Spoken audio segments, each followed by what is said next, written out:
tapi saya mencoba untuk tetap melakukan kuliah gitu ya. Kebetulan ini sekarang saya kan mengajar 3 ABC semuanya. Nah, ya terus terang kalau misalkan mesti ngajar satu-satu itu rasanya kok nggak efisien ya. Jadi saya tetap offline, kami tetap offline supaya kita bisa tatap muka, ya seperti itu. Nah, tapi juga nanti akan dikombinasi dengan yang online. Nah, seperti apa online dan offline-nya itu tergantung dari kesempatan saya ya. Kadang-kadang saya kan harus keluar kota dan sebagainya. Itu kalau pas saya keluar kota, saya nggak mau membuat Anda rugi dengan jam kosong, nggak mau ya.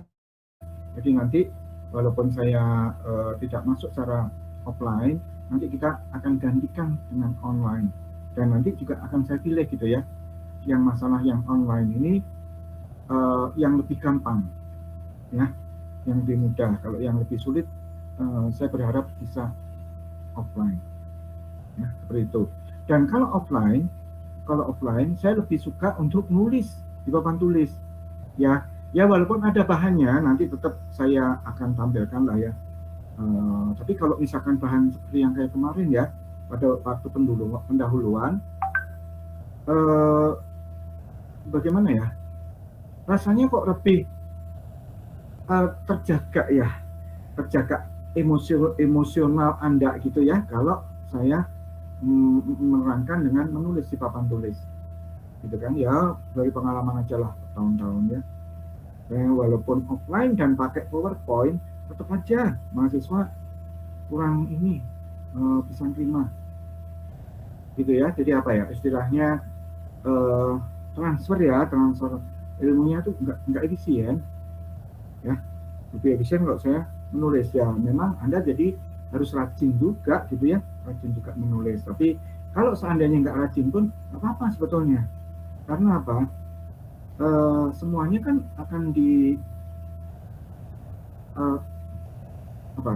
diekspresikan juga, akan ditampilkan juga dalam PowerPoint. Coba nggak di-setel aja gitu ya. Nanti ya tolonglah diingetin supaya saya mengirimkan ya PowerPoint-nya kepada Anda, walaupun itu tidak disetel. Akhirnya saya nulis-nulis juga ya, seperti itu ya. Mohon dipahami, mungkin nasib Anda itu dapat dosen kuno gitu ya. nggak modern, tapi itulah pengalaman saya ya. Bisa pakai PowerPoint, tapi nggak tahu kenapa ya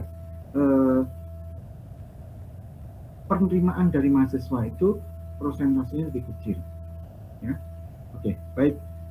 Ini saya pikir saya matikan saja ya ininya, kameranya ya, supaya transfer datanya lebih efisien.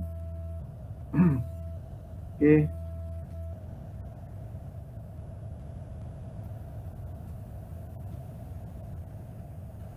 Screen. Gimana ya?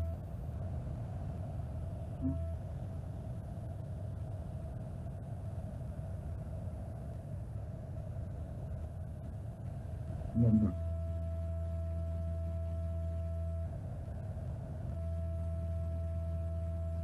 Ya, saya suka bermasalah kalau ini ya. Benar ya, sekali lagi. Barusan gagal. Saya nggak bisa mengunduh ya. Ini. Select window on screen. Coba, dengan konduksi.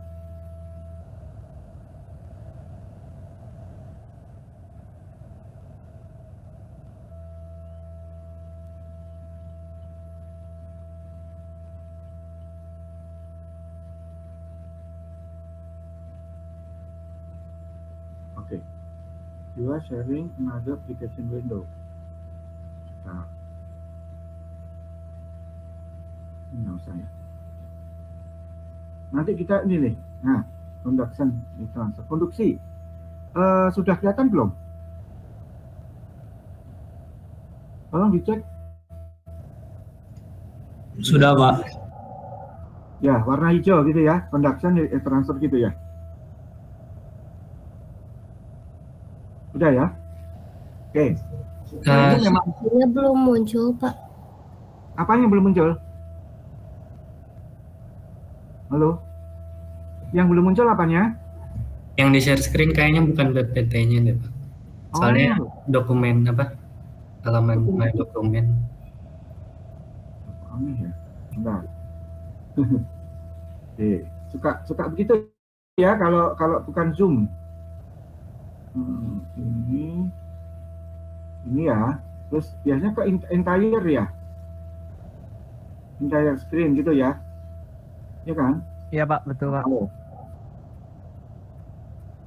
you are sharing your entire screen. Terus habis itu gimana? Langsung ke PowerPoint-nya aja Pak. Pencet PowerPoint-nya. Pencet PowerPoint.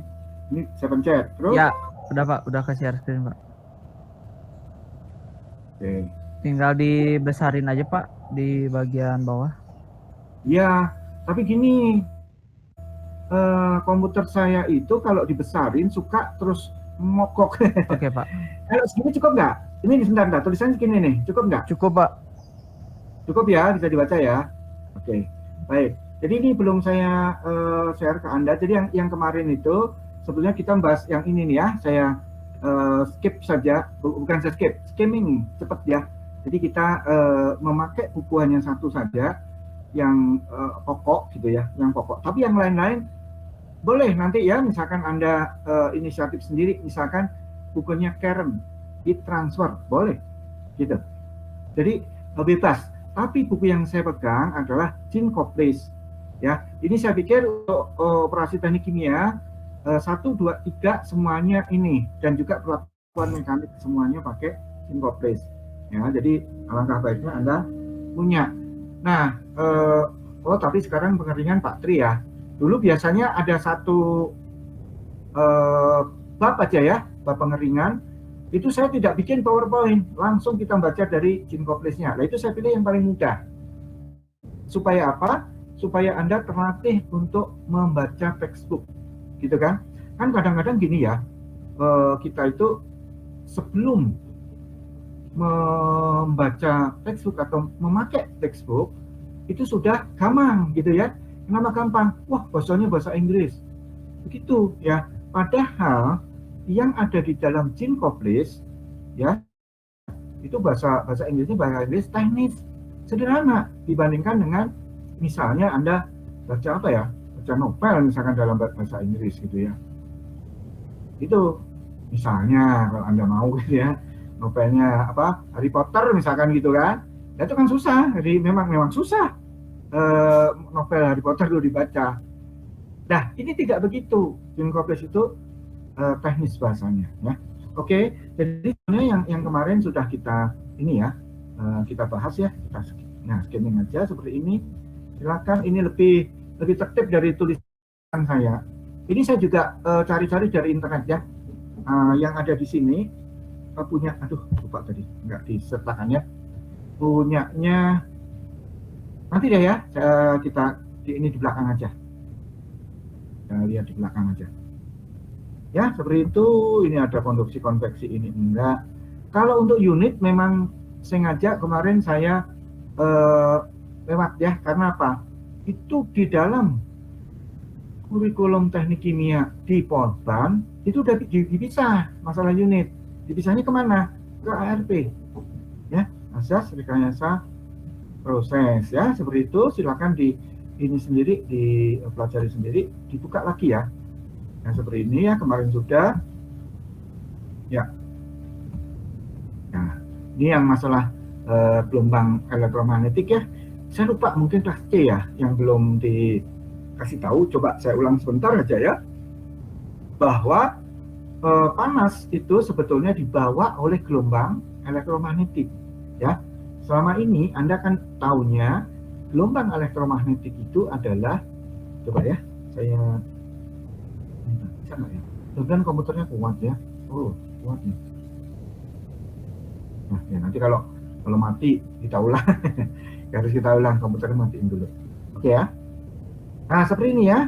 Jadi radiasi termal itu dibawa oleh gelombang elektromagnetik spektrum infrared ya. Nah, yang kita lihat sehari-hari gelombang elektromagnetik itu sebagai cahaya, gitu kan? Tapi yang yang bisa kita lihat itu hanya 7 unsur cahaya, ya, merah, jingga, kuning, hijau, biru, nila, ungu, gitu kan? Beserta perpaduannya. Oke, paduan cahaya itu kayak gimana? Malah kita banyak lihat banyak kita pelajari di praktikum pangan ya, di praktikum pangan pada saat kita melakukan kolorimetri. Tapi itu pun juga saya tidak sampai mendalam banget ya, sampai warna yang kuarter gitu ya, paling warna tersier ya, seperti itu. Nah, seperti itulah. Itu pun juga mungkin Anda lebih banyak tahu lah tentang perpaduan warna ya. Oke, jadi yang visible itu di sini, ini yang bisa kita lihat thermal radiation ya. Jadi panas lah, pokoknya panas. Infrared di luar merah, ya, di luar merah. Nah, yang reaksi kimia itu dibawa oleh ultraviolet, ya, masih di bawah ungu. Kalau infra berarti infra itu yang di bawah ya, di bawah merah. Kalau ultra di atas ungu, begitu ya. Oke, itu dari definisi seperti itu. Oke, ini kita skip saja, gitu kan? Maksud komputer saya bisa gerak nih, bentar, itu kan? Jadi malah, bentar ya, bentar.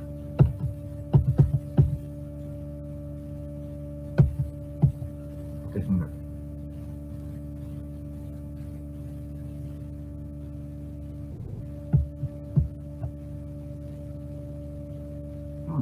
Baru bisa. Ya, ini judulnya aja. Nah, kita mulai dari sini. Ini kita sudah bahas ya, bahwa konduksi itu ditemukan oleh Fourier, Joseph Fourier ya. Si Fourier ini sebetulnya menguraikan perpindahan panas secara umum ya. Jadi mula-mula yang diuraikan oleh Joseph Fourier itu adalah perpindahan panas secara umum. Tapi yang ditemukan pertama kali oleh beliau ini adalah yang konduksi, begitu. Nanti konveksinya kayak gimana? Ditemukan oleh orang lain. Radiasinya kayak gimana? Ditemukan lagi oleh orang lain. Seperti itu ya. Jadi supaya mengerti bahwa Joseph Fourier ini menemukan perpindahan panas untuk pertama kalinya sebelum orang menemukan yang konveksi dan juga radiasi. Secara tidak sengaja yang ditemukan duluan adalah yang konduksi ya. Oleh karena itu sebagai apresiasi kepada penemu ini di Fourier ini, maka nanti persamaan konduksi itu ya diambil dari persamaannya Fourier ya. Seperti apa? Nah, seperti ini ya. Konsep dari si Fourier, panas atau Qi itu berpindah ya, berpindah dari satu sisi gitu ya, satu sisi benda ke sisi benda yang lainnya. Nah, di situ si Fourier itu menerangkan seperti itu, tapi beliau memang baru mampu menjelaskan bahwa itu sisi benda aja. Belakangan oleh ahli yang lain diberikan batasan. Oh, si Fourier itu sebetulnya hanya terbatas pada benda padat, begitu ya. Nanti pada saat sudah ditemukan perpindahan panas yang konveksi dan radiasi, gitu ya, Joseph Fourier. Jadi ini berlaku untuk benda padat.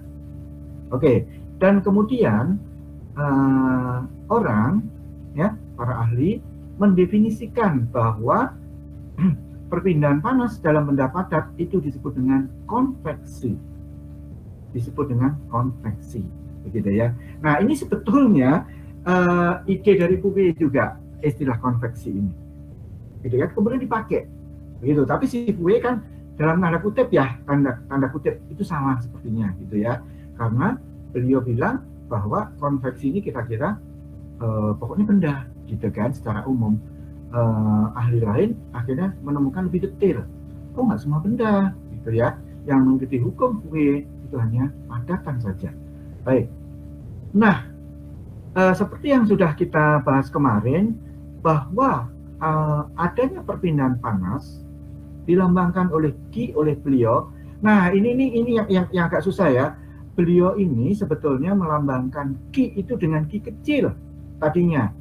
Nah, tapi ahli yang lain suka melambangkan juga dengan Ki besar. Ya, oke.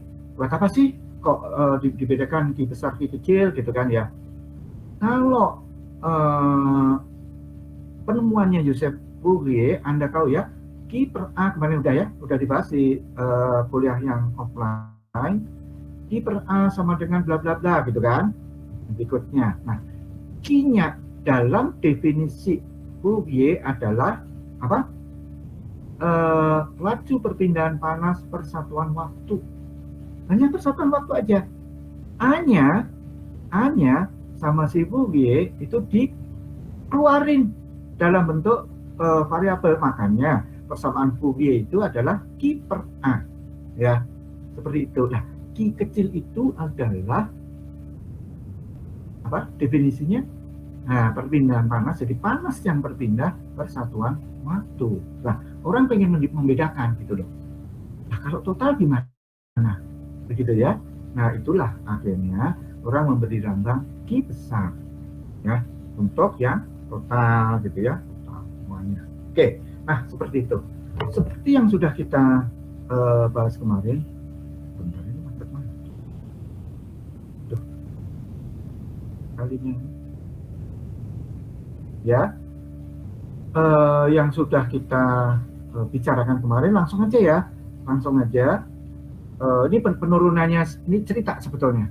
Penurunannya si Fourier. Oh, ternyata makin lebar ya, makin lebar bidang yang ditembus oleh panas, ya, jumlah panasnya lebih gede, ya, satuan waktu yang ngalir itu lebih gede. Ternyata driving force-nya lebih gede, panasnya juga lebih gede, gitu ya. Jadi itu pernyataan kualitatif. Anda hanya boleh melambangkan dengan lambang operasi itu dengan sebanding.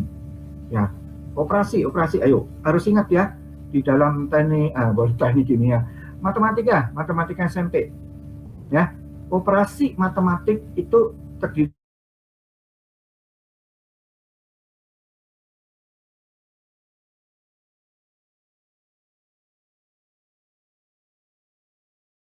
ya, tanda operasi matematik itu terdiri dari apa aja?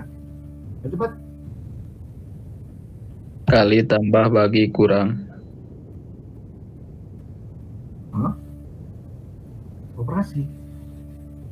Benar. Oh iya ya, dioperasikan. Oke, sorry. Berarti saya salah ya. Oke ya. Oke. Nah, sekarang benar. Saya kok jadi lupa ya. Kalau di dalam diagram Venn ya, di dalam diagram Venn itu disebut dengan itulah. Anda ingat ya diagram Venn. Ini jadi ini ya. Itu menjadi tanda fungsi. Gitu ya. Nah, kita angkat aja diagram Venn kalau gitu ya. Kalau tanda fungsi di dalam persamaan matematik gitu ya, apa aja? Substitusi eliminasi bukan, Pak? Bukan. Fungsi. Tanda loh ya, tanda fungsi.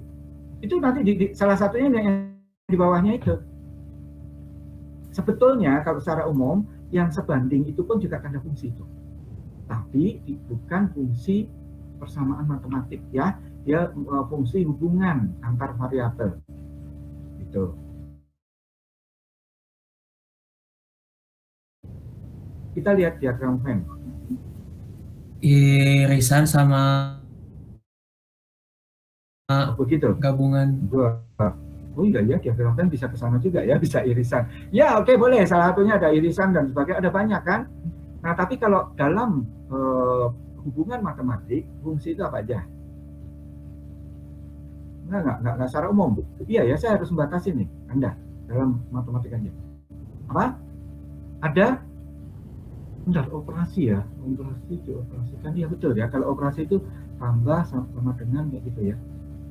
Nah, sekarang ini loh, Anda nggak bisa jawab berarti ya. Oke, ada sama dengan, tidak sama dengan, lebih besar, lebih kecil, lebih besar sama dengan, lebih kecil sama dengan. Nah, itu tanda apa coba? Kalau di diagram Venn itu kan fungsi, ya, kayak gitu. Ya seperti itu ya. Jadi yang di atas itu hanya menghubungkan secara kualitatif bahwa ini sebanding gitu ya. Nah, kalau sudah kuantitatif itu harus tandanya sama dengan atau tidak sama dengan atau lebih besar, lebih kecil dan sebagainya lah itu tadi ya. Seperti itu. Nah, dan, pernyataan kualitatif menjadi kuantitatif ya, yang sebanding dengan sama dengan itu harus ada faktor pembandingnya, ngerti? Faktor pembanding. Nah, faktor pembanding itu suka disebut dengan konstanta atau dibilang konstanta pembanding. Jadi nongolkah akhirnya? Begitu. Kenapa harus nongolkah? Untuk membuat perbandingan. Nah, sekarang jadi kuantitatif ya, pernyataannya seperti ini. Q sama dengan AA. Nah, seperti ini ya. Jadi ini sudah kita bahas kemarin bahwa dt dx itu merupakan gradien temperatur, ya kan? Itu merupakan apa? Driving force dari perpindahan panas. Jadi besar kecilnya perpindahan panas itu tergantung dari dt dx, driving force. Nah, minus k pada akhirnya ya. Pada akhirnya itu menjadi super resistance. Kemarin sudah kita bahas. Yang belum kita bahas adalah tanda minus. Kenapa kok minus? Ayo, ada yang tahu? Kenapa kok minus? Oke, kita bisa lihat. Nih, arah perpindahan panas itu dari temperatur yang apa ke temperatur yang apa? Panas yang dingin. Tinggi ke rendah, Pak. Dingin. Oke, dari panas ke dingin. Jadi mulainya yang panas menuju ke yang dingin. Sedangkan driving force-nya itu ada dt, ya. Kalau ditafsirkan secara ini dt ini kan kalkulus ya, pernyataan kalkulus. Kalau ditafsirkan secara aritmetika atau aljabar kan menjadi delta t, ya, menjadi delta t gitu kan. Delta itu artinya apa? Ayo cepat. Bentar. Iya ya, kok saya Selisih, Pak. selisih. Oke, betul. Apa artinya selisih? Apa dikurangi apa? Itu yang Anda harus ngerti. Selisih itu apa dikurangi apa? Dalam suatu kondisi ini. Nah, ini ya. Selisih itu awal ini dikurangi kondisi akhir atau kondisi akhir dikurangi kondisi awal. Secara matematik definisinya apa? Akhir dikurang awal, Pak. Ya, akhir dikurang awal. Itu ingin lihat siapa yang jawab, tapi saya tidak bisa. Oh, ini bisa. Karena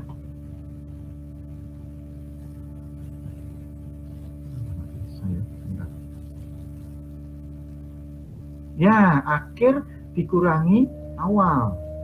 Oke. Sedangkan kondisi kita lihat arah dari perpindahan panasnya awal dulu dimulai yang sebagai permulaan dimulai dari awal menuju ke akhir. Sedangkan deltanya itu akhir dikurangi awal. Balik dong, ya. Secara matematik jadi nggak konsisten. Anda nanti selalu mendapatkan nilai negatif. Misal ya, suhu di awal itu 100, suhu di akhirnya 10, ya kan? Perpindahan panas dari suhu 100 ke 10 dong. Tapi aturan deltanya dt itu ya 10 dikurangi 100, kan jadi minus. Padahal harga Q-nya positif. Supaya benar dikasih tanda minus ya. Boleh juga Anda tafsirkan bahwa tanda minus berarti antara arah pergerakan, ya, arah pergerakan panas dengan arah delta T, dengan arah selisih, penyelesaian selisih delta T, ya, delta T itu kebalikan arah, ya, berkebalikan, ya, tolong dipahami betul di sini. Ini juga nanti diterapkan juga ke perpindahan yang lain-lain, perpindahan momentum, kayak perpindahan massa, sama ya, semuanya sama. Baik ya, ini kemarin juga sudah, tapi saya perdalam supaya Anda ngeh betul ya. Oke, ini Anda, saya nggak tahu, kalau ini direkam ya enak, nanti bisa disetel lagi. Tapi kalau seandainya tidak, ya silakan dicatat ya. Seperti itu. Nah, akhirnya orang tahu ya bahwa K yang ditemukan oleh Fourier itu merupakan konduktivitas thermal atau biasa disebut dengan konstanta konduktivitas, ya, disingkat menjadi konduktivitas saja. Jadi konduktivitas saja, nggak apa-apa. Anda bilang ini konduktivitas, nggak apa-apa. Zaman sekarang orang rata-rata bilang ini konduktivitas, ya, seperti ini. Nah, seperti ini ya. Jadi ini ditemukan oleh Fourier dan selanjutnya, ya. Oke, lanjut aja lah. Ya. Terus apa satuannya? Ya, satuannya apa? Ya, ini sebetulnya tinggal di ini saja kok, diturunkan dari Q sama dengan minus K kali A dt dx ya. Q itu adalah bisa joule per detik, bisa kalori per detik, kayak gitu ya. Pokoknya satuan energi. Itu karena energinya panas, orang suka banget pakai kalori per satuan waktu. A biasalah kalau dalam SI ya meter Q gitu kan ya. Untuk dt itu ya Kelvin, begitu. Tapi karena delta, seandainya Anda membuat delta di dalam Celsius itu sama aja. Nggak percaya? Tolong Anda sendiri yang berlatih ya. Delta dalam Kelvin itu sama dengan delta di dalam Celsius. Nggak percaya omongan saya? Boleh, ya silakan buktikan. Gitu. Tapi Anda harus buktikan loh ya, biar Anda jadi percaya. dx kan jarak ya, biasa meter. Nah, jadi total dari total dari satuan ya, satuan konduktivitas itu apa? Ya ini ya. Jadi boleh dalam Celsius, boleh dalam Kelvin. Joule per detik meter Kelvin. Oke. Karena joule per detik itu kan watt, ya kan? Anda masih ingat kalau mau belajar tentang listrik, joule per detik adalah watt. Boleh juga joule per detiknya jadikan satu satuan, yaitu watt, sehingga totalnya menjadi watt per meter Kelvin. Boleh. Oke. Nah, bagaimana kalau dikonversi dalam kalori? Bagaimana kalau di dalam British? Anda sudah dapat di ART, semuanya silakan dipelajari sendiri ya. Seperti ini. Nah, yang penting bahwa 1 BTU itu 1,73. Nah, ini nggak usah dihafalkan juga apa-apa ya. Oke, seperti itu. Ini untuk satuan nanti bolehlah Anda membawa, jadi pas ujian gitu ya, Anda boleh bawa contekan untuk satuan. Baik. Nah, bagaimana kondisi ya, harga ya, harga K untuk beberapa materi itu seperti ini. Udara sekian, air sekian. Nah, besi 73. Nah, kan kalau Anda kritis, Anda bisa bantah saya. Katanya ya, konduktivitas itu hanya berlaku untuk padatan. Jadi ada udara. Ya, udara bukan padat. Ya kan? Ada air. Air bukan padat. Nah, Anda bisa lihat bahwa sebetulnya fluida itu, jadi cairan ya dan gas itu punya konduktivitas. Tapi lihat, konduktivitasnya sangat kecil sehingga bisa diabaikan. Ya, bisa Anda bandingkan ya antara iron ya, di sini pure iron, besi murni itu 73 ya. Nah water itu 0,5, bayangin ini kalau seandainya 0,7 aja konduktivitasnya 1/1000 harga dari pure iron. 1000 loh, ini nggak ada 1000 coba ya, mungkin berapa, 1500 kali ya.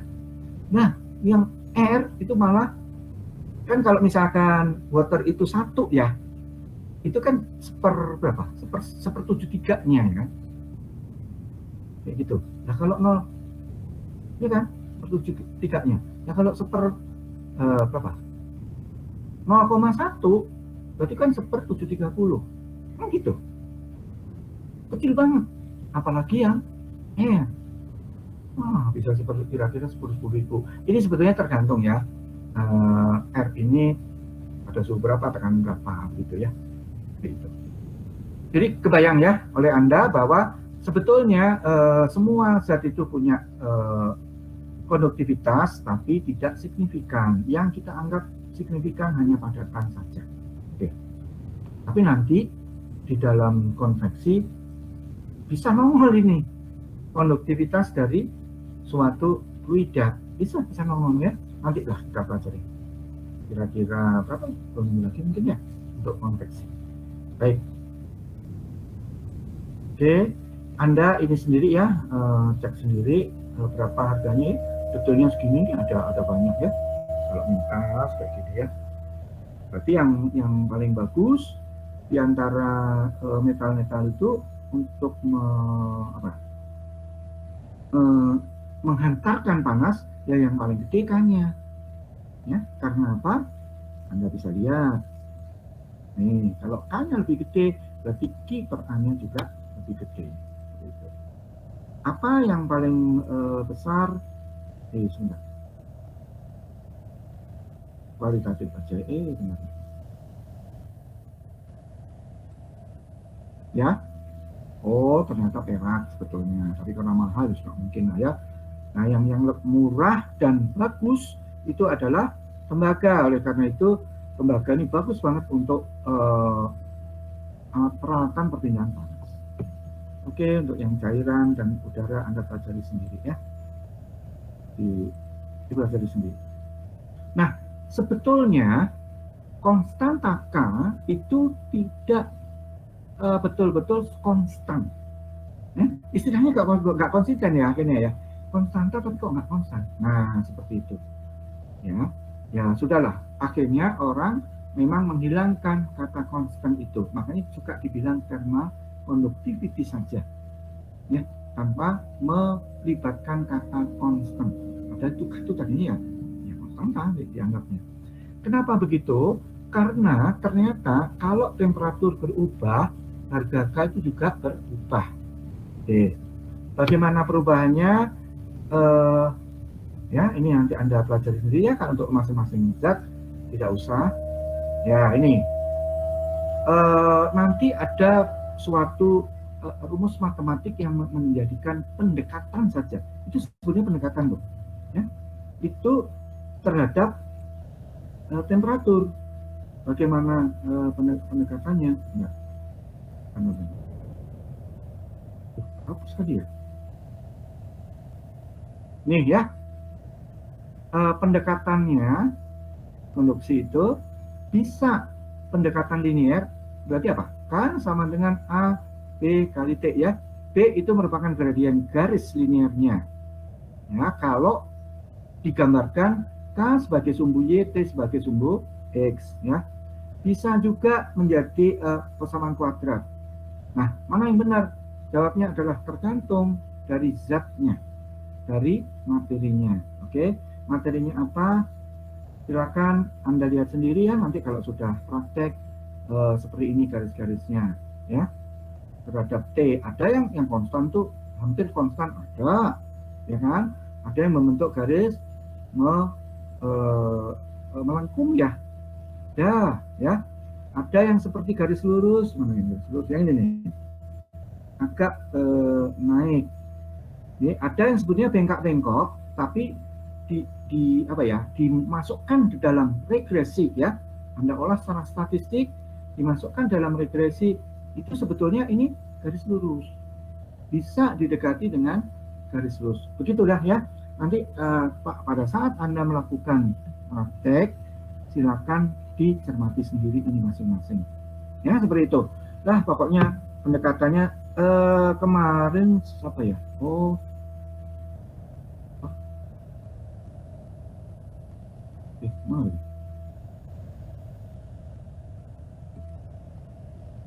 Mana? Teddy ya sama Rangga ya, menemukan ya ada yang sampai pangkat 4 begitu ya, sampai pangkat 4 untuk karakteristik STHI sebetulnya. Tapi kalau Anda cermati nanti ya, seandainya ada literatur yang bilang bahwa ini sampai pangkat 3, sampai pangkat 4, nanti Anda cermati ya konstantanya gitu ya. Jadi kalau misalkan pangkat 3 itu kan menjadi ditambah T pangkat 3 ya. Terus kemudian kalau pangkat 4 menjadi T pangkat 4. Itu konstanta C dan D-nya itu kecilnya minta ampun, serius. Gitu. Misalnya D ya, yang kemarin punya Rangga ya, saya referensinya dari Rangga aja ya sama Teddy. Itu D-nya 10 pangkat minus 7, gila aja. 10 pangkat minus 7. Memang ada gitu termometer yang bisa sampai mendeteksi suhu 10 pangkat minus 7 edan. Gak ada gitu kan, walaupun itu di kita gak ada yang jualan gitu kan. Jadi tidak ada gunanya untuk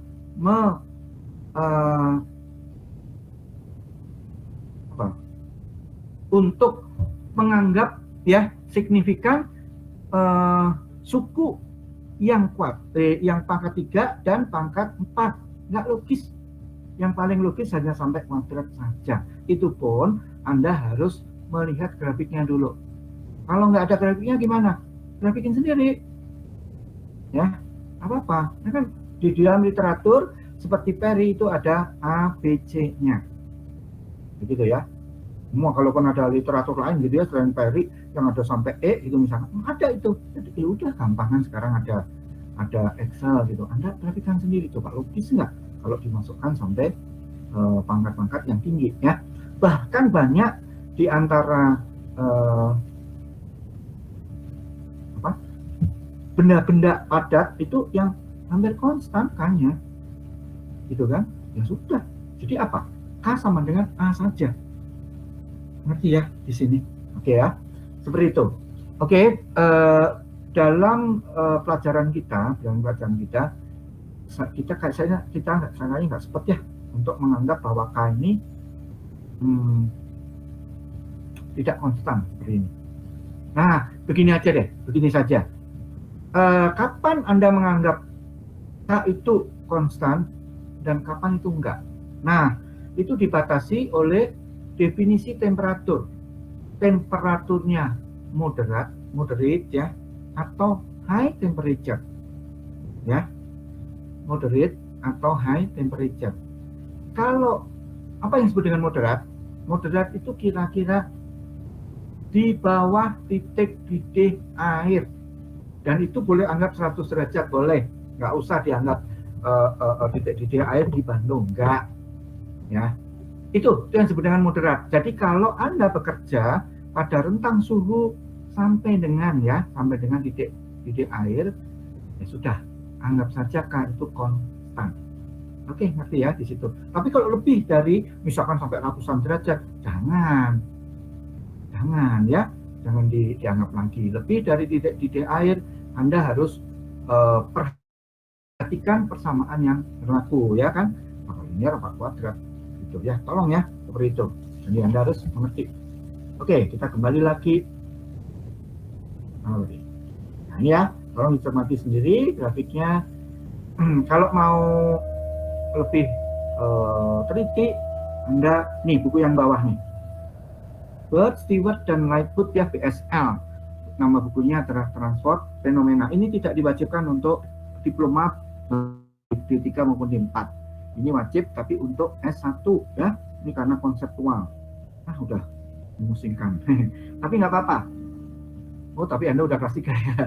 Kalau yang kelas 2 mau saya paksa diperkenalkan perpindahan panas yang ruwet gitu ya. Itu di Laboratorium Teknologi Pangan ya. Kebetulan tahun ini saya membimbing modul bakso. Nah, bakso itu bentuknya kan bulat. Nah, nanti harus pakai koordinat bola. Buat itu pakai integral lipat 3 ya. Nanti ada sin-sinnya gitu. Ya biar aja. Gitu kan. Oke. Baik. Nah, untuk mempelajari konduksi, memahami konduksi seperti apa, ya kita pelan-pelan lah ya. Pertama-tama seperti yang disusun oleh Jean Koblis dalam subbab-subbabnya dan di dalam bukunya. Ya, pertama kita belajar tentang bidang tunggal. Jadi ada suatu temboknya, gitu kan, atau batas dari suatu kotak. Ya, dinding dari suatu kotak yang mempunyai ukuran tertentu. Ya, ada panas persatuan waktu yang menembus dinding itu dilambangkan oleh garis yang pink. Nah, panas ini bisa berpindah karena ada selisih suhu sebagai driving force. Anda bisa lihat, misalnya saja suhu di sini, nah ini di suatu ruangan ya, di suatu ruangan. Terus kemudian ada dinding, di sini ada dinding, itu di luar dinding ada salju, ya, atau kalau enggak dingin banget lah, ya, 3 derajat Celcius. 3 derajat ini kalau di Bandung kira-kira bisa dicapai, saya pernah kalau waktu camping gitu ya, di Ciwidey, di situ Patenggang ya, itu Patenggang kira-kira gitu. Tapi waktu saya ke sana itu 5 derajat ya, 5 derajat, itu aja tulang saya udah kesakit, udah sakit gitu ya. Saya memang mencoba gitu ya, pada saat tengah malam di Ciwidey dengan drop sampai 5 derajat kayak gimana gitu kan. Alah, buru-buru kuat ya, sakit tulang gitu. Ya udah akhirnya pakai jaket lagi, itu pun juga angkep kayak gitu kan. Wah, bingung dah, sampai kepala juga mesti pakai kepala kelapa ya, begitu. Ya oke ya. 3 derajat di mana mungkin Anda pernah mengalami? Di mana kira-kira ya? Kalau di Bandung, di mana? Pernah yang mengalami? Puncak Tangkuban Perahu kali? Enggak ya, Tangkuban Perahu lebih hangat loh dibandingkan situ Patenggang. Ya, rasanya nggak pernah saya untuk Tangkuban Perahu terus tulang sakit. Oh, mungkin karena ada uap ya. Kalau di Tangkuban Perahu ada uap ya, ada uap air ya dari kawahnya itu ya. Jadi agak hangat memang kalau Tangkuban Perahu. Oke, saya nggak tahu gunung-gunung lain. Ya, Ciremai waktu itu saya sampai di atas sudah agak kesiangan ya, di puncak ya, di puncak Ciremai itu udah matahari terbit, udah selesai. Jadi pada waktu matahari terbit saya nyampe di Batu-Lingga ya, tapi saya paksa gitu agak kenceng naik ke arah Pangasinan ya, karena dari daerah Pangasinan itu pantai Cirebon sampai dengan Waduk Dharma kelihatan, gitu kan. Tidak sudah mewakili kalau di puncak Ciremai. Yang belum naik ke puncak Ciremai, tolong tuh yang rumahnya Majalengka ya, Kuningan atau Cirebon, cekin tuh teman-temannya ya, naik supaya bisa merasakan dulu suhu 3 derajat kira-kira. Tapi kalau Anda nyampainya malam gitu, kalau saya sudah itu terbit mataharinya, jadi nggak merasakan. Oke, baik ya, seperti itu. Nah, begini ya. Jadi tadi sudah kita bahas bagaimana directionnya adalah apa? Dari suhu yang tinggi ya ke suhu yang rendah. Jadi tempat untuk masuknya panas disebut dengan 1 ya, keluarnya disebut dengan 2. Jadi ini T1 di sini juga T2 ya, seperti itu. Nah, sehingga selanjutnya karena tadi dinyatakan secara kalkulus gitu ya, Q sama dengan minus KA dt dx, maka secara aritmetika, jadi sebetulnya aritmetika ini integral sebetulnya dari kalkulus, tapi integralnya merupakan persamaan yang yang linier, begitu ya, kayak gini akhirnya, gitu ya, hanya T1 minus mestinya Q sama dengan minus KA T2 minus T1 ya. Seperti tadi Anda sudah definisikan kan? Anda sudah bisa tadi bahwa selisih itu adalah akhir dikurangi awal. Jadi T2 kurangi T1. Nah, kalau diminuskan sama aja dengan T1 minus T2, ya kan? Kan minus T2 sama dengan T1 sama dengan T1 minus T2. Oke, saya dulu dapat kayak gitu tuh tidak di SD loh. Betul. Tapi di SMP. Nah, kalau sekarang Anda lebih cerdas lah dari saya gitu kan ya. Anda sudah dapat ini dari SD. Kenapa begitu? Karena zaman dulu ada perubahan. Serius. Saya tuh di SD masih dapat ilmu berhitung namanya. Baru waktu SMP ada perubahan kurikulum menjadi matematika. Ya. Dan itu apa ya istilahnya? Filosofinya itu beda.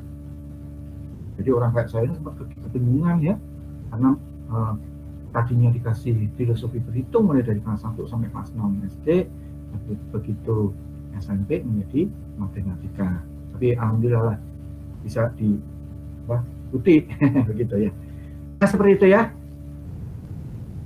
Oke, nah nih heat transfernya jadi KA ya, heat transfer. Kalau heat fluxnya, heat flux itu kan persatuan luas, ada persatuan luas ya. Seperti yang dinyatakan oleh si Fourier, jadi begini, tinggalkannya diseret ke sini. Ya, jadi kalau Q itu satuannya apa tadi? Joule per second saja. Kalau ini Joule per second, Joule per second meter kuadrat, gitu kan ya. Oke, berarti resistance dalam hal ini, kalau ini kalau lah ya, kalau Anda definisikan bahwa resistennya itu hanya perbedaan temperatur saja, ngomongnya salah ya. Kalau Anda definisikan driving force-nya itu hanya perbedaan temperatur, maka resistennya adalah sisa ya ruas kanan yang ada di persamaan rate of heat transfer. Ya, jadi apa resistennya? Kayak gini nih, delta X per K kali A. Ini terutama kalau Anda belajar Jean-Coplist atau Caron itu, ya. Seperti ini. Biar apa? Biar gampang nanti ngitungnya. Begitu ya. Padahal kalau menurut filosofi awalnya dari Fourier, driving force itu tergantung dari resisten dari jarak ya. Kemarin ya sudah saya demonstrasikan dengan spidol lebih kencang itu dipengaruhi oleh jarak ya kan, jarak untuk membuat driving force.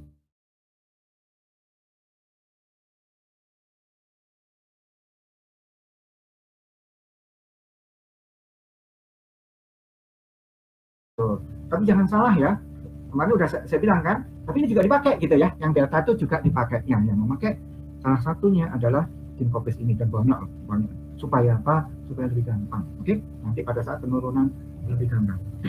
Jadi kalau mau dikelompokkan, Q sama dengan T1 minus T2 dibagi seperti dia delta X per KA.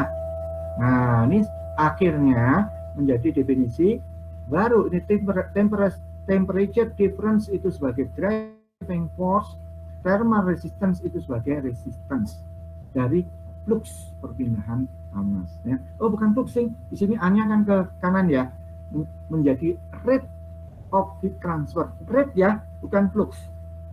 Rate itu berarti laju. Laju itu berarti banyaknya sesuatu yang berpindah per satuan waktu. Itu saja. tidak ada persatuan luasnya, ya, seperti itu. Oke, nanti anda coba sendiri ya. Ini bakalan keluar kayak gini ya, pasti. Nah, ini gampang.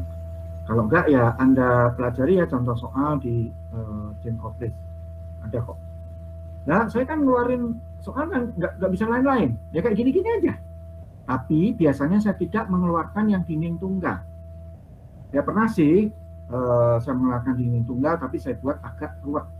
Soalnya agak ruwet ya. Jadi biasanya saya buat ada trouble gitu ya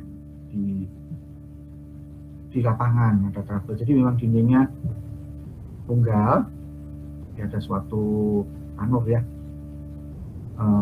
tanur untuk melelehkan suatu zat, misalkan nikel yang nggak tinggi kayak gitu.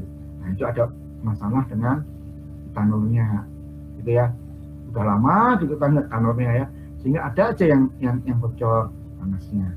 Nah, supaya nggak bocor nanti ditambah dengan bata yang baru. Tanur kan biasanya dari bata ya, bata tahan api ya. Bata tahan api dalam istilah teknik kimia juga disebut dengan refraktori. Sudah diadopsi dalam bahasa Indonesia menjadi refraktori ya. Apa nama tambahnya? Ya tinggal gampang Anda masukkan kayak gini kan, K-nya harga K dari bata tadi pasti sudah diketahui gitu ya. Nah gitu ya, udah diketahui ya kan, tinggal cari delta X-nya gitu kan. Kalau harga Q itu tergantung perbedaannya. Nah tadi saya lupa ngomong ya, jadi gini, jadi sebetulnya namanya panas itu secara alami pasti bocor, mau diselimutin kayak gimana pun juga bocor. Ngerti nggak? Anda mau selimutin ini pakai yang paling yang paling isolatif itu misalkan polimer gitu ya. Teflon masih enggak ya? Apa yang sekarang benda yang paling isolatif? Wah, ruang hampa misalkan kayak termos. Ya. Jangan salah gitu kan. Tetap ada perpindahan panas karena apa? Ada dredging. Ya. Tapi kalau di dalam termos vakum bukan itu, pengertiannya bukan begitu sebetulnya. Kalau vakum berarti memang konduksi itu nggak bisa, karena nggak ada mediumnya, ya kan? Tapi emang ada yang sempurna di dunia ini gitu. Anda memvakum termos, vakumnya sampai 0 atmosfer, nggak mungkin.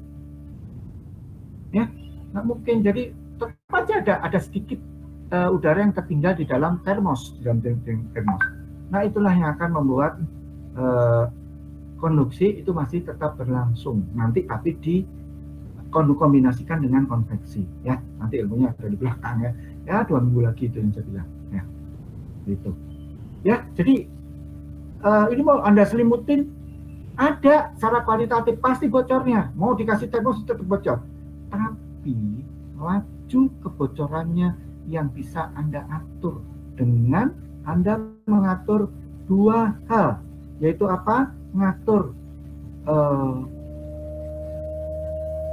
tebalnya ya, ini delta X ya.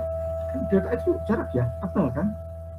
Nah ini loh delta X, ngatur tebalnya ya, medium perpindahan panas ini, dan ngatur K-nya ya. Anda ngatur K-nya nih, delta X atau K. Ini biasanya kalau diasumsikannya hanya tetap. Jadi kalau Anda punya kotak tetap segitu-gitu aja, gitu kan. Jadi misalkan Anda punya tanur ya, nggak mungkin dong tanurnya harus gedein, dikecilin. Oh jangan, dimarahin sama si bos. Memang pabriknya mau digedein, duitnya siapa? Ya kan gitu kan. Ya paling yang bisa Anda lakukan adalah mengganti batanya. Nah berarti Anda mengganti K ya dengan bata yang lebih berkualitas, gitu kan. Terus atau kalau tidak Anda mempertebal batanya itu, tapi itu hanya bisa memperkecil laju ya. Tetap ada panas yang bocor tapi jadi kecil, gitu aja ya. Oke, tolong itu dipahami betul ya. Oke. Nah, sehubungan dengan K, itu iya namanya K ya, itu kan merupakan karakteristik bahan. Kalau Anda ingin mengubah K, berarti bahan konsumsi Anda harus diganti ya. Biasanya gitu tuh, suka di pabrik ya. Misalkan Anda mau melelehkan nikel tadi ya. Nikel dilelehkan. Biasanya Anda pakai refraktori merek A. Ya. Di tengah perusahaan Anda jalan gitu, Anda didatengin, kalau pengalaman saya datengin ya. Ditangani vendor, dia biasalah ya mendetail gitu ya, mendetailkan, makanya suka disebut dengan detailer ya mereka itu. Saya punya merek baru Pak, gitu. Ini merek X, misalkan begitu. Ini Pak, dia mau keluarin brosur gitu kan, mau lihat foto-fotonya, begitu kan? Wah, pokoknya ini bisa menghambat panas sampai segini. Tar dulu. Kunci informasi yang harus Anda dapat dari si vendor ini, dari si detailer ya yang datang kepada Anda adalah berapa sih K-nya? Jangan bohong dong. K-nya lebih kecil nggak daripada merek A yang selama ini saya pakai, ya seperti itu. Begitu ya. Jadi suka kok kayak gitu. Ya udah, nanti pas overhaul berikutnya gitu kan, bahannya diganti dengan yang baru. Kalau misalkan punyanya vendor tadi lebih bagus, punya aja nggak masalah, gitu kan. Tapi kalau ternyata harganya malah lebih gede dibandingkan data yang sudah kita pasang, nggak usah dibeli. Ini pakai merek A, berarti ya seperti itu. Baik. Nah, ini nanti Anda ini sendiri ya. Ini tadi sudah, kita skip. Terus, nih, bagaimana kalau konduksinya itu melewati beberapa bidang, melewati beberapa lapis dari medium. Ya, satu hal yang Anda harus pegang itu adalah bahwa driving force-nya tetap ya, Anda punya T1 dan ini ya, ini yang paling dalam seperti ini. Oke, kita bandingkan ya dengan yang di atas. Ini aja ya. Anda punya T yang di dalam dengan yang T yang di luar itu sama. Jadi misalkan Anda mencairkan nikel tadi, ya suhu pencairan nikel kan sama, ya kan? Anda mencairkan dalam suatu ruangan kan, nah suhu ruangan memang beda gitu, ya kecuali loh ya berubah sendiri karena hujan gitu kan. Tapi pokoknya ya lah, kalau dalam cuaca yang sama kan nggak bisa Anda mengatur cuaca, ya kecuali mungkin Anda ngundang Mbak Rara kali ya. Mbak Rara itu bisa diundang tuh ke Mandalika tuh ya, Mbak Rara, tuh kan dia bisa menghambat hujan gitu kan ya, tanya gitu. Ya kalau saya sih ya natanya juga oke ya, natanya juga oke. Ini kita Mbak Rara itu dulu ya. Oke.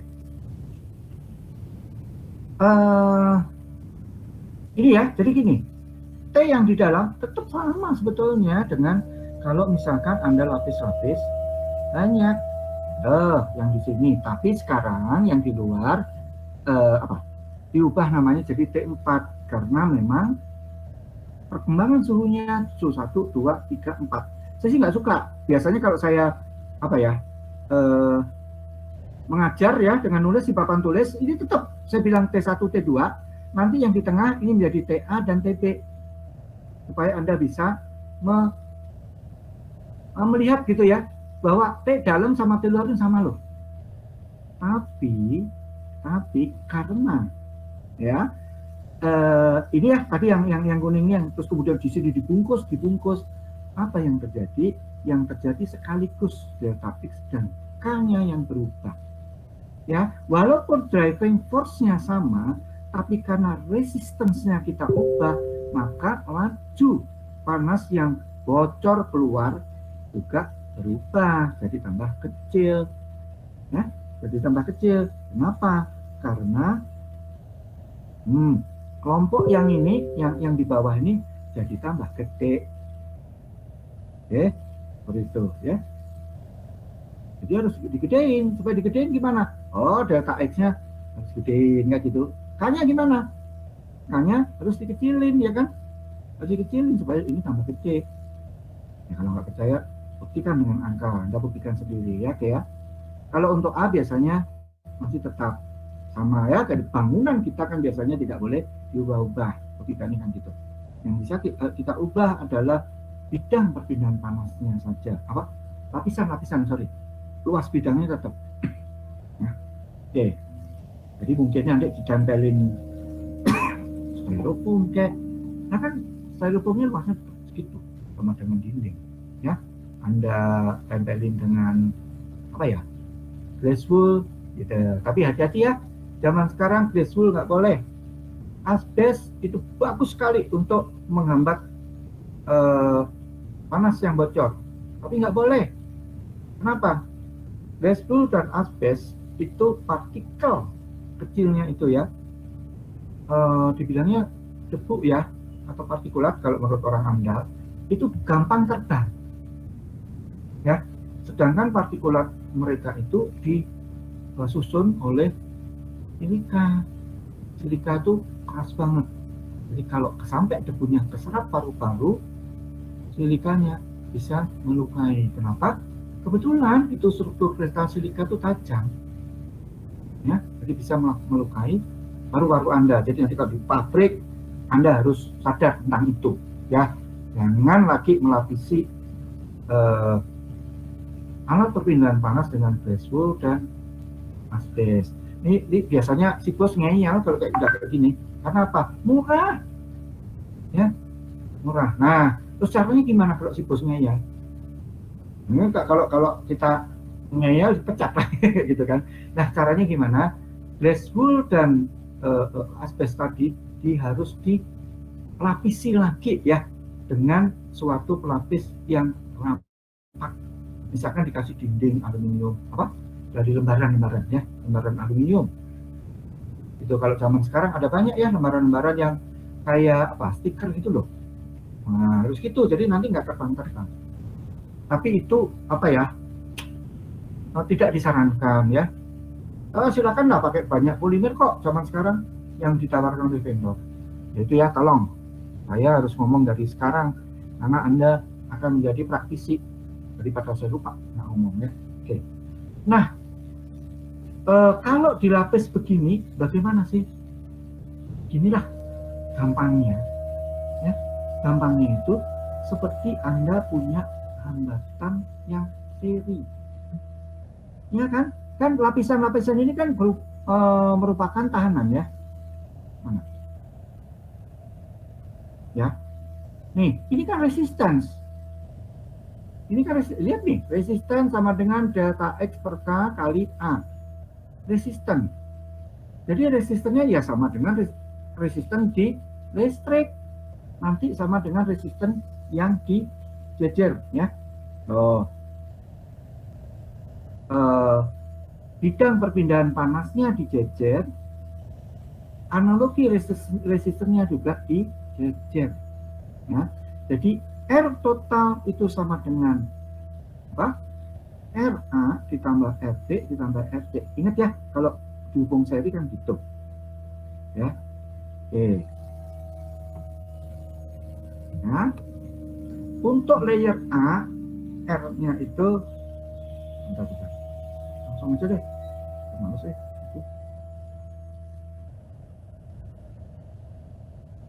Untuk resisten A, R-nya itu adalah delta XA, ya, delta XA dibagi dengan HA, terus kemudian B, analog ya, delta XB dan seterusnya. Nah, tolong dicermati ini. Nah, berarti R-nya apa? Ya ini tambah ini, kita bisa lihat. Ya. Jadi R-nya sama dengan RA ditambah RB ditambah dengan RB. Begitu. Ya. Nah, karena R-nya adalah R total, driving force-nya adalah driving force total. Di dalam gambar ini, driving force total itu apa? Oh, kalau tadi minus ya, berarti T minus T4 dikurangi dengan T1. Berarti sama dengan T1 dikurangi T4. Seperti ini. Ya. Gampang kan? Nah, kayak gitu. Gampang sebetulnya. Nah, saya biasanya cenderung mengeluarkan yang ini ya, kalau lagi ujian. Nah, terus terang aja, saya bocorin ini soalnya. Begitu ya.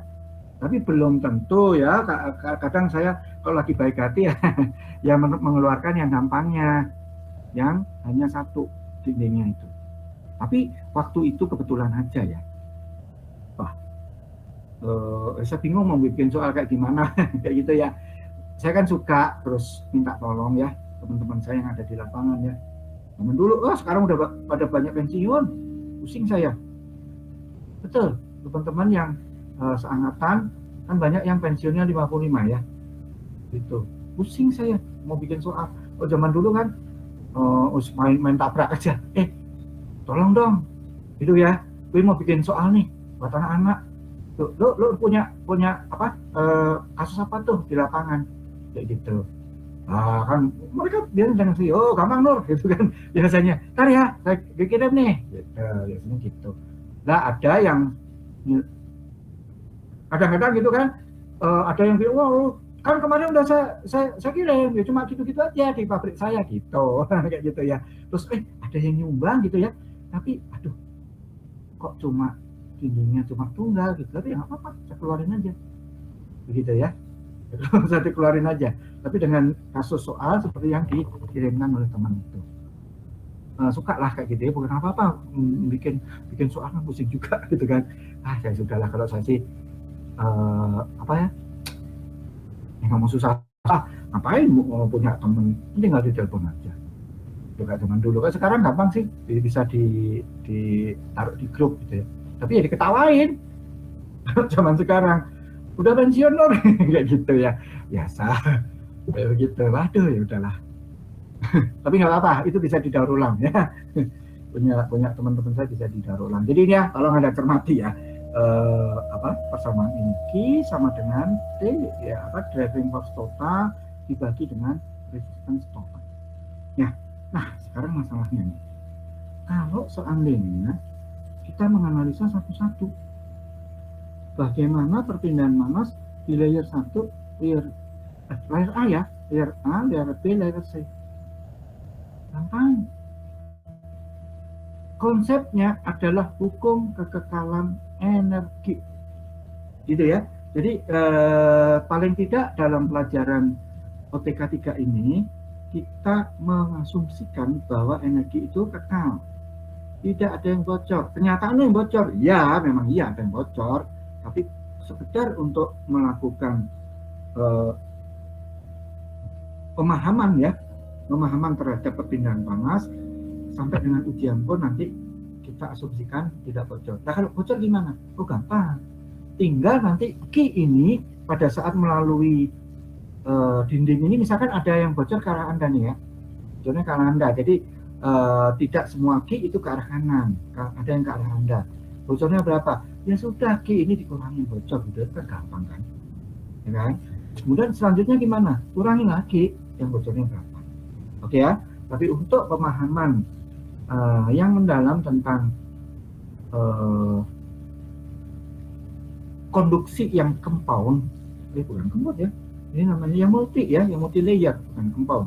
Kalau compound itu nanti berbagai macam jenis, ada konveksinya, ada konduksinya. Jadi yang multi layer kita asumsikan dulu Mbak, bahwa nggak ada yang bocor. Nah, kalau hukum kekekalan energi berlaku, berarti apa? Q yang bocor yang bisa menembus susunan dari medium perpindahan panas ya, pada ini sama aja. Di sini Q, sampai sini juga Q, di sini Q. Ya. Jadi sama aja dengan Nih, ini yang nembus Q. Maksud saya apa? Maksud saya bukan kelestarian ya. Apa sih? Konversi ya. Konversi energinya itu sama aja. Jadi ini nembus Q. Di sini G keluar juga Q. Ya. Coba banyaknya aja yang nanti, banyaknya dari awal gitu ya, bisa menembus ini berapa, nanti yang bisa berubah karena adanya delta X dan K. Ya, jadi ngerti ya bahwa Q yang nembus itu adalah K. Berarti bisa dong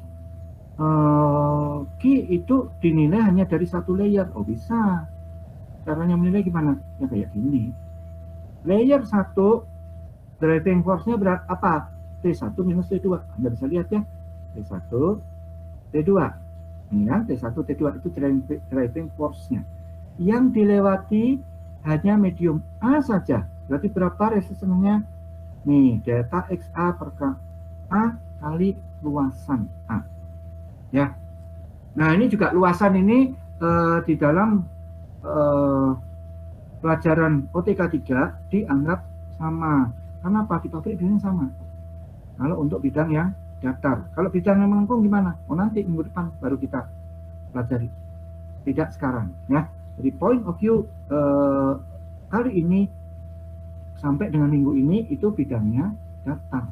Juga dibilang planar ya, bidang planar. Bidang datar. Ya, jadi ini boleh dong disebut A1, A2, A3. Boleh. Tapi A1 nanti sama dengan A2 sama dengan A3 sama dengan A. Jadi ngapain pusing-pusing membedakan A? Kan A-nya sama. Ya, begitu ya. A itu yang mana? A itu adalah bidang yang ditabrak. Nih, jadi bidang yang tabrak itu mana? Ya, yang tegak lurus dengan arah Q ini. Jadi yang mana? Ini ya. Ini nih. Luasan ini. Yang ditabrak. Awas, jangan salah ya. Nanti bidang yang di sini yang menghadap ke Anda atau yang menghadap ke atas? Salah. Ya. Yang ini. Yang tegak lurus dengan perpindahan panas. Oke. Balik lagi ke sini. Ya. Berarti yang Q khusus kalau dihitung pas melewati A kayak ini. Ya. Delta T-nya antara T1 dan T2 aja, driving force-nya seperti ini. Ya, coba kita lihat.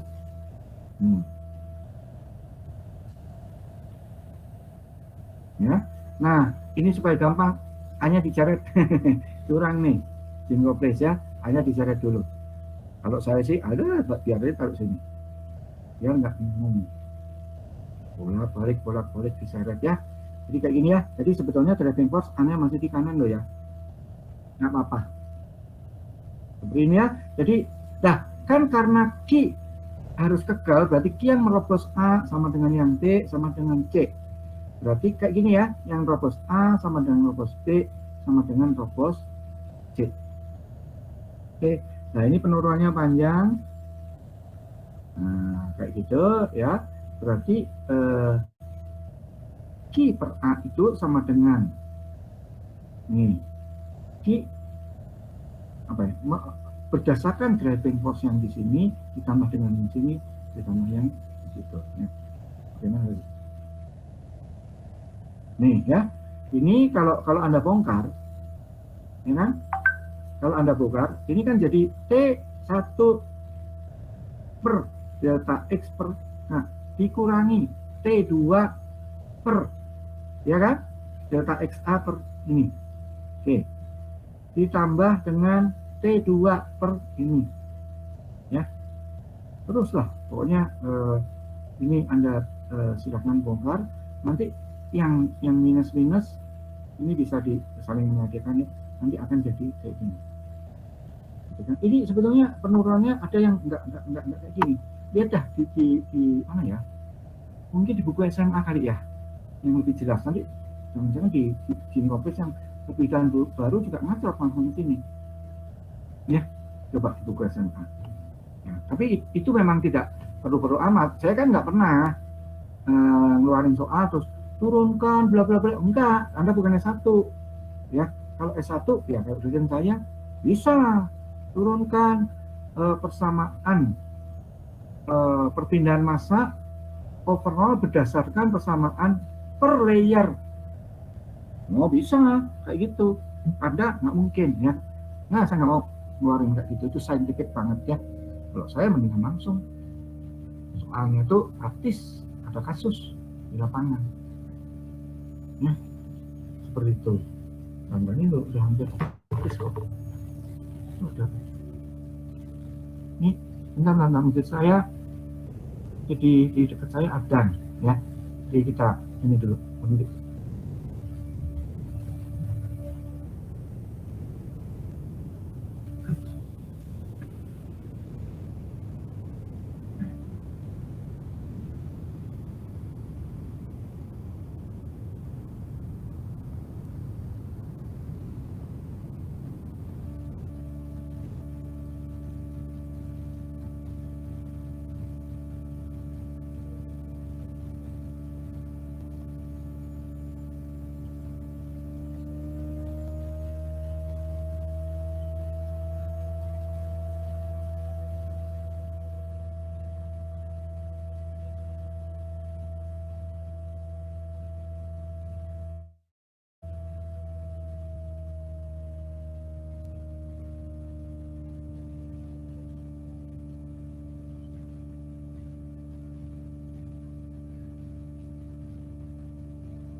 Oke.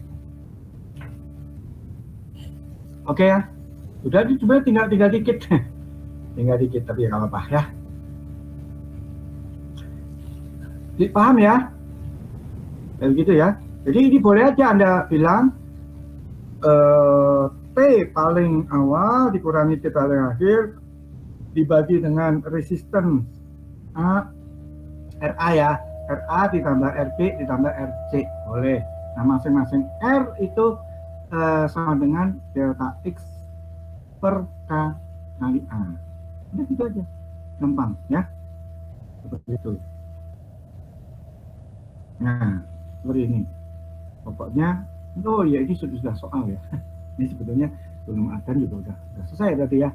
Nah, seperti ini ya. Itu ya. Nah, nanti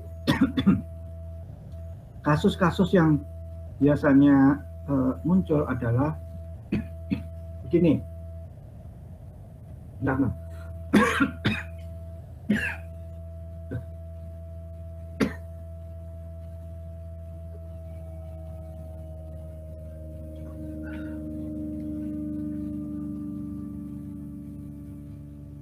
Ya, jadi kasus yang biasanya muncul adalah ada suatu bidang perpindahan panas. Ada perpindahan panas ya. Misalkan tadinya itu hanya 1 volt saja.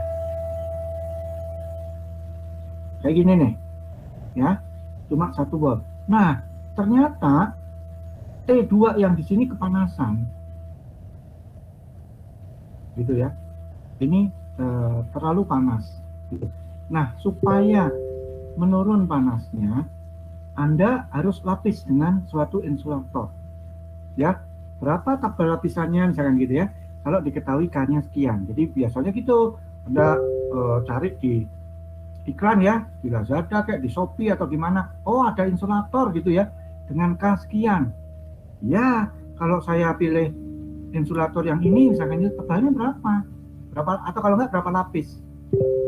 Kan sering ya, insulator itu dijual dalam bentuk kayak stiker.